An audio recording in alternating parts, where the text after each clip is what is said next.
So welcome back to another Life Coach University 365 Pay It Forward talk. My name is Norma Frahn, and I'm a life coach for weight loss. And I'm your host this month for the entire month of August. And we're about to finish out week 3. And all this month, I've been talking about weight loss your way, which is really my signature approach to helping people lose weight for the last time because they learn to do it their way in a way that works for their body, their mind, their life. So if you're new to the Life Coach University and our Pay It Forward platform, here's how it works. Every time you participate in a Pay It Forward talk like this one, or listen to one of our replays, our only ask to you is that you go out in the world and pay it forward with some act of kindness. It doesn't matter what it is or what you choose to do, you get to help us change the world one small act of kindness at a time.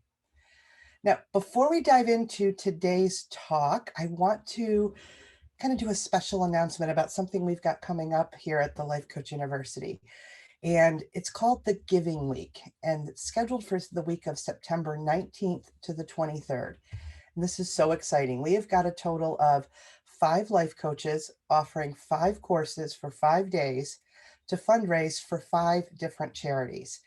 And the only cost for this course is a $20 investment in yourself. And you can find all of the information about the Giving Week over at thelifecoachuniversity.com/thegivingweek, where you'll get a little information about each one of the coaches' courses and all the details on how to enroll. So go over there and check it out. And just to give you a little kind of a sneak peek, we have different courses. We have our How to Have Fun with Emotional Tai Chi with Jackson Tan. We have Liz Cressy doing Stepping Stones to Success. I'm going to be doing a 5-day Getting Started challenge. And Lonnie Kim will be there to teach all about More Than Mom Jeans. And we have Heather Flake, our marriage mindset coach, doing a course on marriage mindset. So there is something there for everybody. So feel free to head on over to the lifecoachuniversity.com/thegivingweek and get enrolled in as many courses as you'd like. All right, so let's jump into day 15. And appropriately, the topic for today, since it's Friday, is navigating weekends, holidays, and special events. So whenever we get out of our normal routine, our brain likes to freak out a little bit and try to convince us that the world is coming to an end and all of our hard work is just going to get undone because of this change in our routine. And when this happens, we can feel a little bit out of control. But our job is to wrangle in our brain and that panicky thought that it's throwing up and remind ourselves that we actually have everything we need to navigate a change in our routine, like the weekends or holidays or special events. So let's start with weekends. Now, a lot of people struggle with weekends for a couple of reasons. First, we're out of our normal routine, and it sometimes feels hard to stay on track. And second, we have a lot of old diet mentality that tries to sneak in. One of the most common ones, and believe me, I did this too. We tell ourselves that we've had such a good week, so the weekend's here and I'm going to just take my foot off the gas and enjoy myself. Now, I'm sure that sounds familiar to some people, but there's a few different ways you can think about your weekend a little differently. The first thing that I just want to point out, it's almost 1/3 of your entire week. So setting aside your healthy habits for 2 days can really slow down your progress. That's just something to keep in mind when if you're thinking about weekends as the time to kind of back off and relax. You can still keep all your healthy habits and enjoy a nice relaxing weekend. And yes, you may be out of your Monday through Friday routine, but you can still lean on those healthy habits every day. You can still drink your water, you can still get a good night's sleep, and you can still write a daily food plan, even when you're not real certain about what might be happening over those few days or that week. Will some of these things look different? Sure, it doesn't have to, but it doesn't have to be a problem. You may just have to be a little more creative and a little more intentional about your weekend routine. Now, maybe one of the ways you can do this is just to make sure you have water available if you're out and about. I carry my water bottle everywhere with me. It's a nice leak-proof bottle. I can fill it up.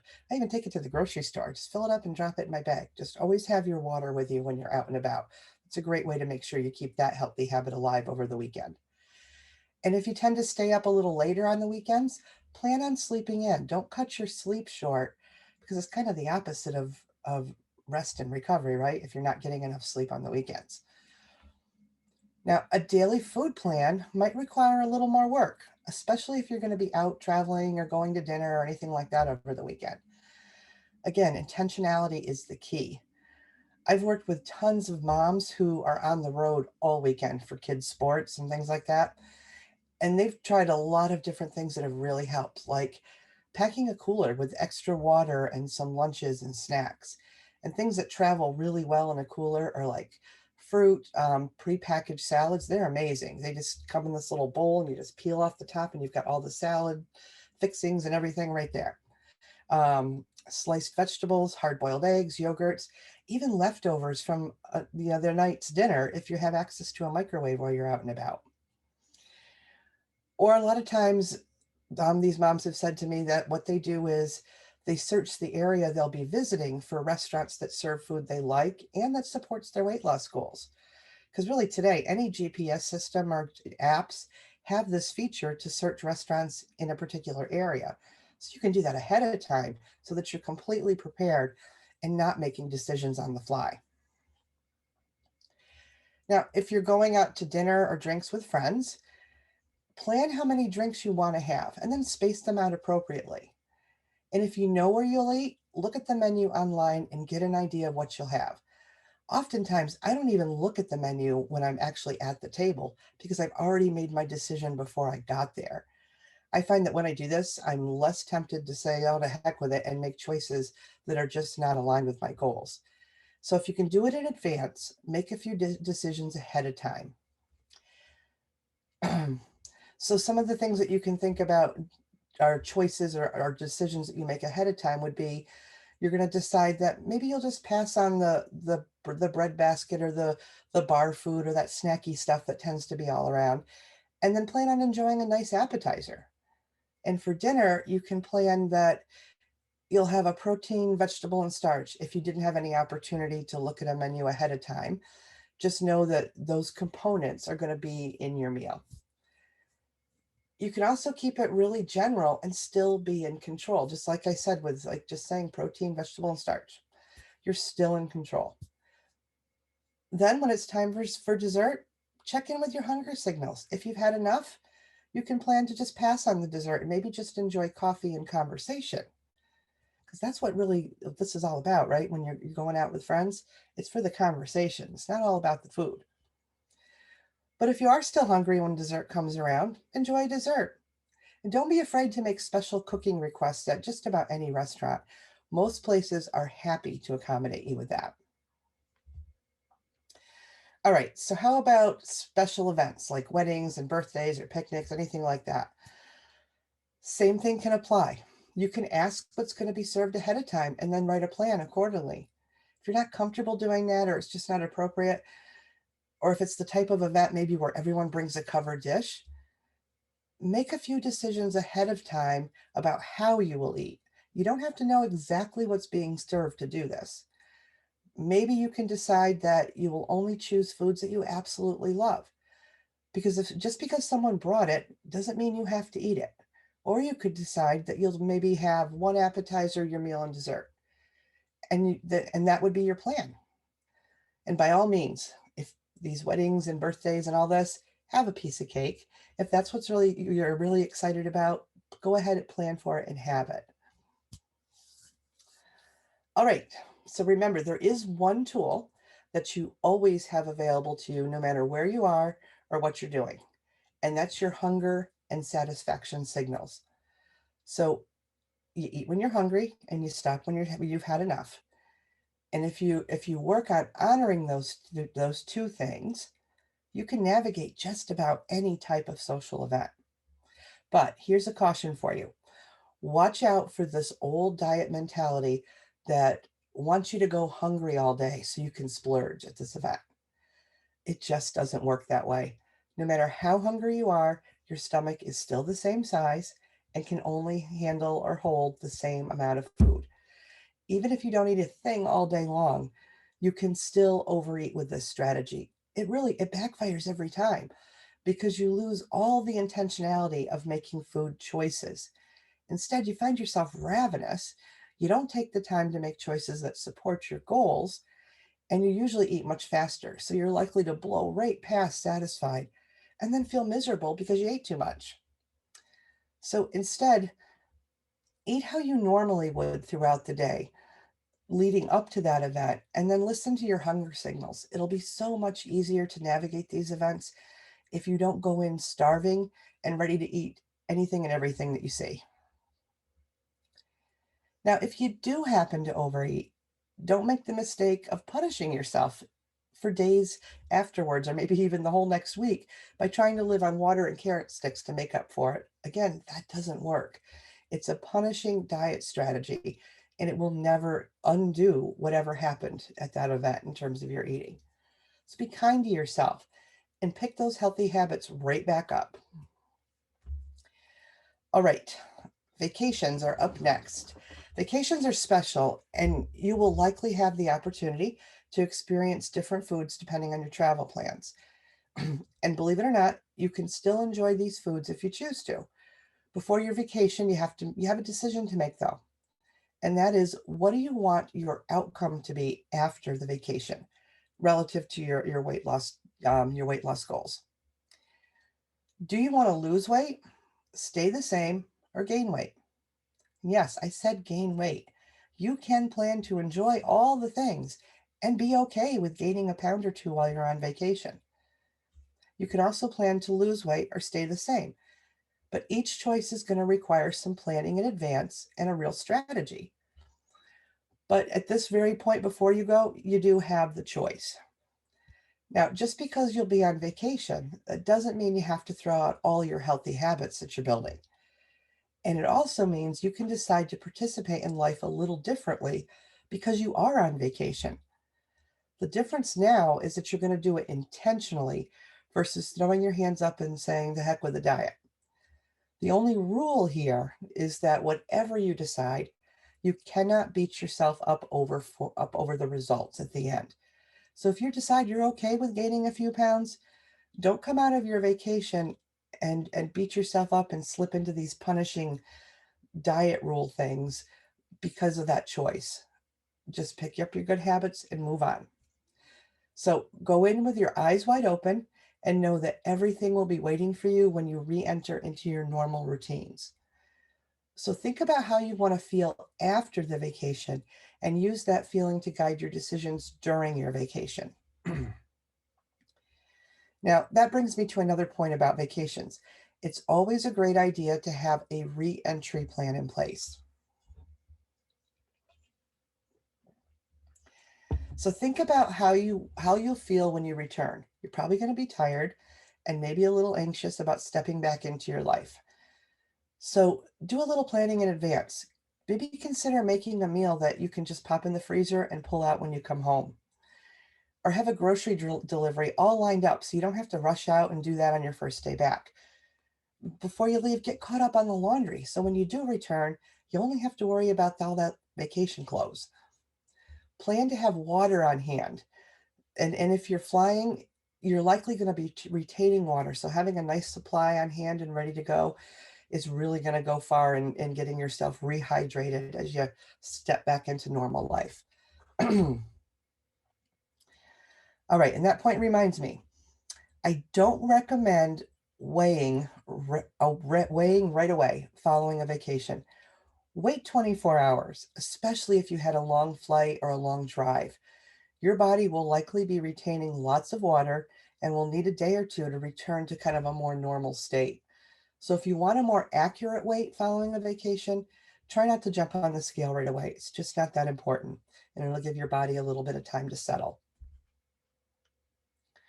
All right, the last point I'll make is a reminder that no matter where you are or what you're doing, another important tool is always at your disposal. That's your brain. Just because you can't always control the environment doesn't mean you can't be in control. Put your brain to work on creative ways to maintain the healthy habits you've been building, even when you're out of your element. So, for example, you can still write a daily food plan while you're on vacation, even if it's on the back of a hotel envelope. You can start your day with a daily journal entry. All you need is a pen and a piece of paper. And don't forget to reward yourself and acknowledge your wins, even the wins that you have while you're on vacation. And most importantly, relax and enjoy your weekends and events and vacations. They're all special times and they're meant to be enjoyed. The only difference now is that you get to do them on your terms. All right, so I hope that was helpful and you got some tips. Let's see what we have for some questions.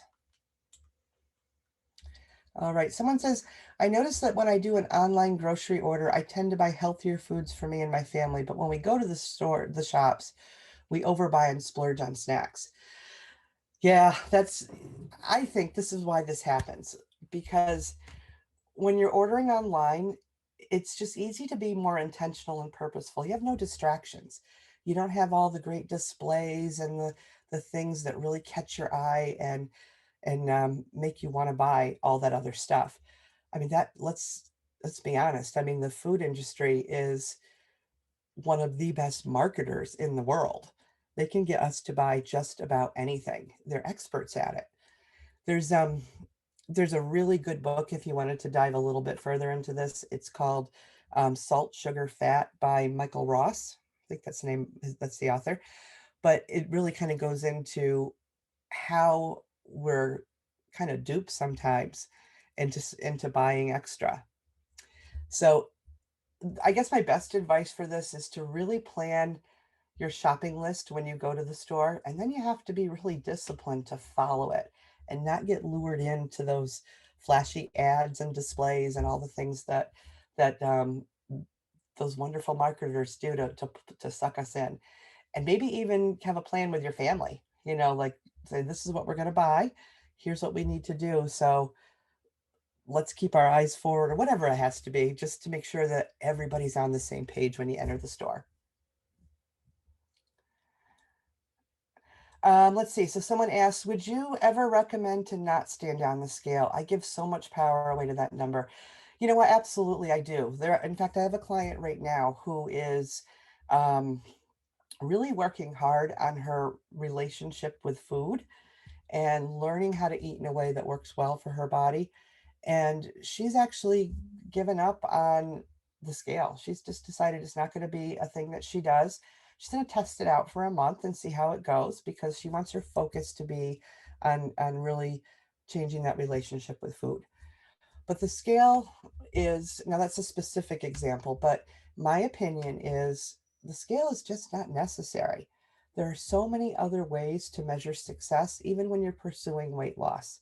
There's things like, how are your clothes feeling? How does your body feel? Um, oh my gosh, all kinds of different things.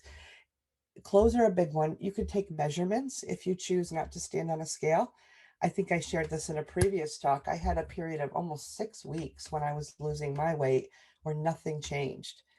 But when I took my measurements, I lost 10 inches on my body. That's a lot of inches. So your body can change and fluctuate, and it might not always be represented on the scale. So is it necessary to get on a scale? I don't think it's necessary. If that's the choice you want to make, find other ways to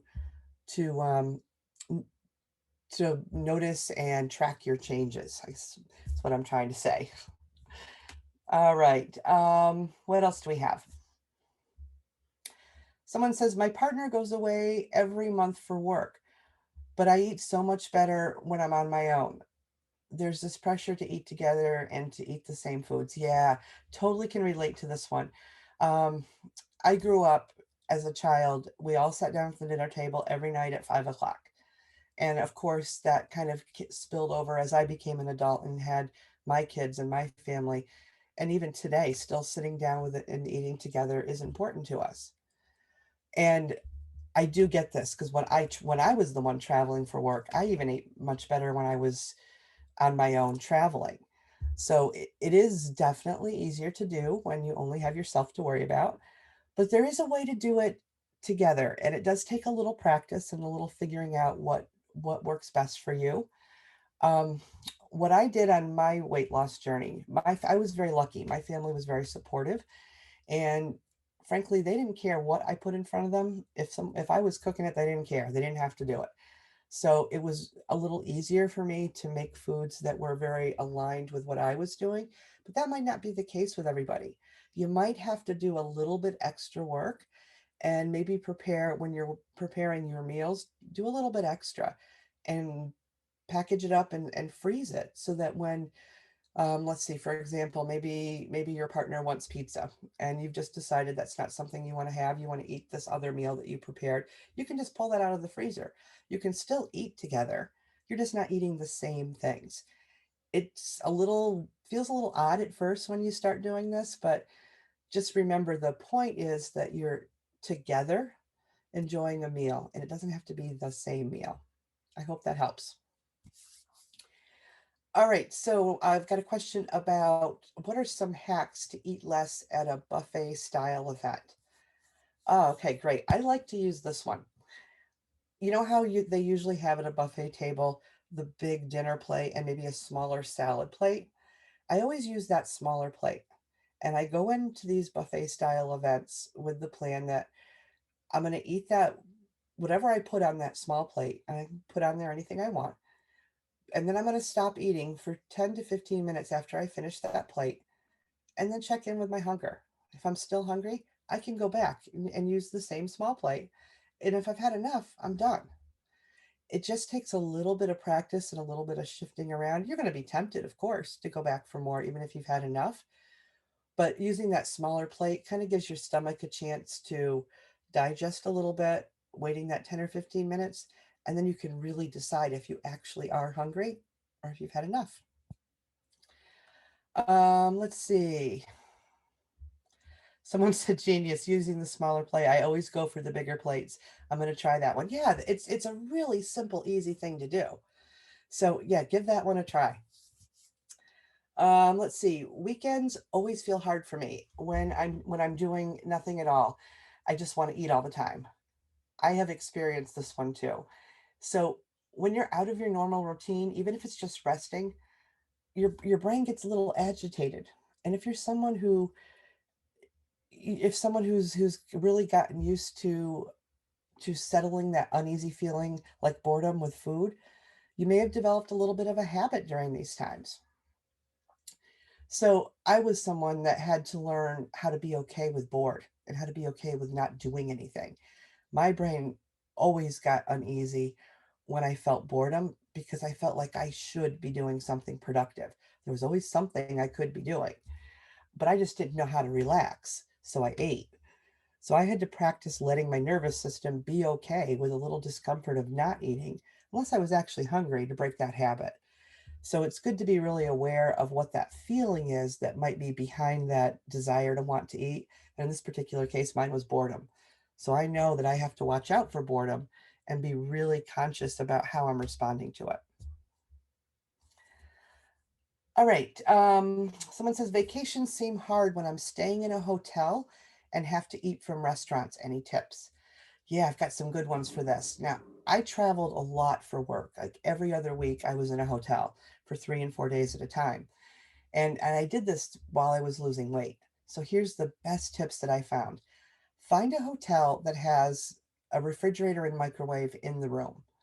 And if that's not a standard offering, ask them to provide it for you. Most of them will do that because there are some people that need to refrigerate medication or whatever.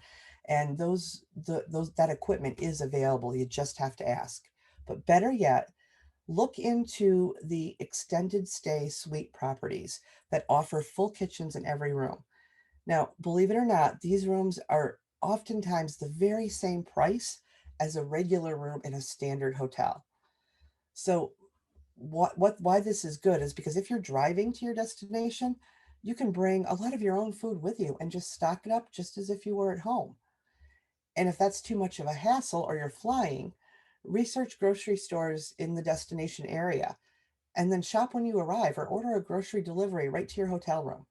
You can it's just so easy to do now. And like I said, the best that you can replicate your normal routine in the hotel environment, the better it'll be and the easier it'll be to stay on track.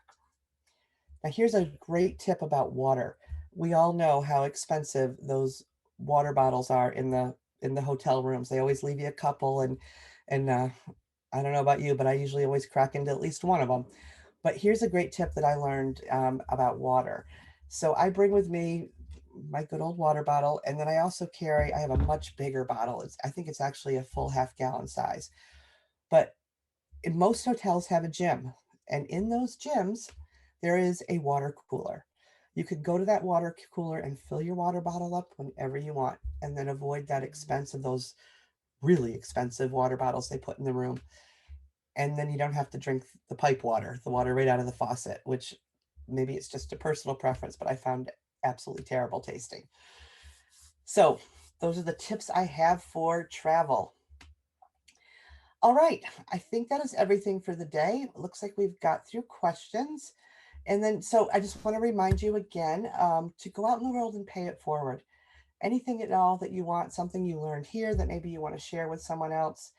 And then also, don't forget about the Giving Week.